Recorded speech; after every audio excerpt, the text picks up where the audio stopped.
Running boss 147 pips 1432. So kalau convert dalam MOI berapa Shan? Lebih kurang 6,000 Sambil main tournament sambil cari. Yo. Selamat pagi. Apa gunanya trader kalau kau kat PC 24 jam? Masuk tournament sini ha.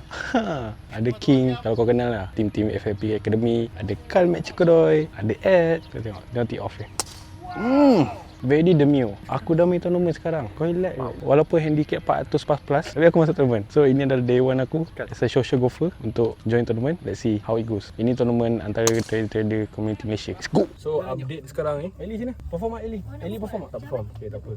Aku punya score so far nearest to the home. Kau tak penting. Kau tak penting Yang penting chip in. Benda chip in. Yes. Yang- First ever chip in aku dalam tournament. Dah lah 10 meter jauh ni. Crazy oh. Aku Memang- macam ni. Macam main power. Okay, cok skor live tu 76655. Tu dalam RM45. Ni party hole number 6. Ini yang adalah opponent aku. Cakap apa? Bagi kan sekali kan? Sampai Jauh kedai kan? Good shot lah. So fun as a social golfer and a beginner golfer yang first time join tournament ni. Ni tournament ni antara trader juga Malaysia ni. Ada Shro, ada Ellie. Ellie special case lah. Carl McCoy apa semua ada lah. So far experience aku macam Boleh main not lagi? bad, not bad. Boleh main lagi. Boleh fight je. Pressure dia sama je. Pressure tournament je lah. Aku nak kejar tu. First prize dia adalah BMW M3. Crazy. Lagi aku pukul Let's go. 1, 2.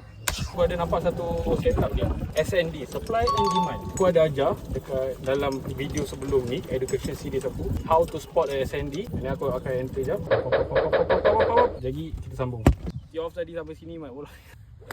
Baby Demir, very barai, very kacip. Ni semua penangan Ronaldo lah ni. Memang Bang Dodo lah. Yes. Cancel bet, tak ada siapa menang. Tak ada siapa menang. Do what you can. Selagi boleh pukul. Kita pukul je. Kita boh je. Oh hidup. Fairway tengah. So hole 13 dah habis, par 4 kan. Aku dapat bogey. So ni hole 14, par 3 belum lagi on, tapi tengok apa. So ni walaupun skor kat aku bar. Kau tengok ni setup aku. Running boss 147 pips. Running 1432. So kalau convert dalam MOI berapa Shan? Lebih kurang 6,000 Sambil main tournament sambil cari duit. Yo. Okay, so you can play. The reason why, if you look at the M30, okay, there's a base over here. Aku ada ajar macam mana nak cari base, macam mana nak cari SND. Aku ada ajar video sebelum ni. Dapatlah 1,400 ni. Sambil lah main tournament. Knowledge is king. So I'm going for birdie. Birdie again. Selesai sudah tournamentnya di Kota Seri Emas, Sembilan. Ataupun Negeri Sembilan ataupun Sepang, mana-mana je. Bahrai weh ni sumpah. Ataupun aku tak tahu apa aku main tadi tu. Nak main safe tak boleh. Boleh, tak boleh. Agresif aku tak lagi.